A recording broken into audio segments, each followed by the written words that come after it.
ng bayan, maasahan anumang panahon.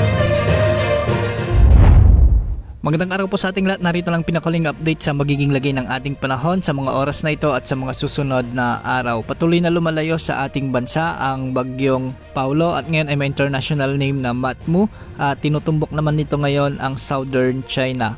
Wala na itong direktang epekto sa anumang bahagi ng ating bansa at sa mga susunod na araw ay patuloy na lalapit ito sa bahagi ng Southern China. Samantala, isa pang bagyo ang nabuo sa hilagang silangan ng Northeastern Luzon. Huli itong namataan sa layong 2,285 kilometers silangan hilagang silangan ng extreme Northern Luzon. Taglay nito ngayon ang lakas ng hangin na umaabot sa 55 kilometers per hour malapit sa gitna at pagbugsong umaabot sa 70 kilometers per hour. Kumikilos ito ngayon ng pahilaga-hilagang kanluran sa bilis na 10 kilometers per hour. Ito yung LPA na namataan natin kahapon na posibleng maging bagyo at ngayon ay isa na nga itong tropical depression. Sa mga susunod na oras ay posibleng lumakas pa ito bilang tropical storm at base sa mga pagtataya ay may posibilidad itong kumilos ng pakanluran papalapit sa northeastern boundary ng ating area of responsibility. Kung sakaling ang pumasok ito bilang bagyo or kung sakaling ang pumasok ito sa ating area of responsibility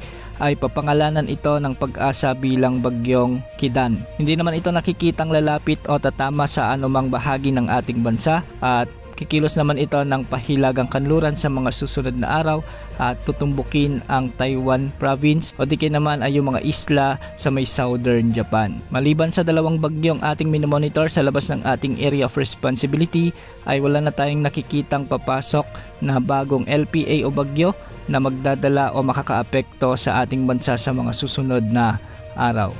Ngayong araw ay humairal muli ang southwest monsoon o habagat na nagdadala ng maulap na kalangitan na may mga kalat-kalat na pagulan at thunderstorms sa Zambales, Bataan, Occidental Mindoro at Palawan.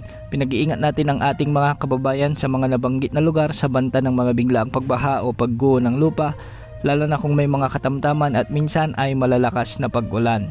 Samantala sa Metro Manila at nalalabing bahagi ng ating bansa ay asahan naman ang bagyang maulap hanggang sa maulap na kalangitan na may mga isolated rain showers and thunderstorms. Dulot ito ng mga localized thunderstorms at hindi rin inaalis ang banta ng mga flash floods o landslides kung may mga umiiral na severe thunderstorms. Para sa lagay ng mga pag-alon sa ating mga karagatan, ang mga karagatan sa northern at western sections ng Northern Luzon ay medyo matataas pa rin at posibleng umabot hanggang 3.5 meters. Sa nalalabing baybayin ng Luzon, posible pa rin mga pag-alon hanggang 2.5 meters. At sa mga karagatang sakop ng eastern sections ng Visayas at Mindanao ay posible rin ang umabot hanggang 1.5 meters. At sa nalalabing baybaying sakop ng bansa, posible ang mga pag-alon hanggang 1.5 meters. Bukas, asahan pa rin ang mga kalat-kalat na pag-ulan sa malaking bahagi ng bansa, dulot ito ng localized thunderstorm. Yan muna ang latest sa lagay ng panahon. Ito po ang weather update ng bayan, maaasahan anumang panahon.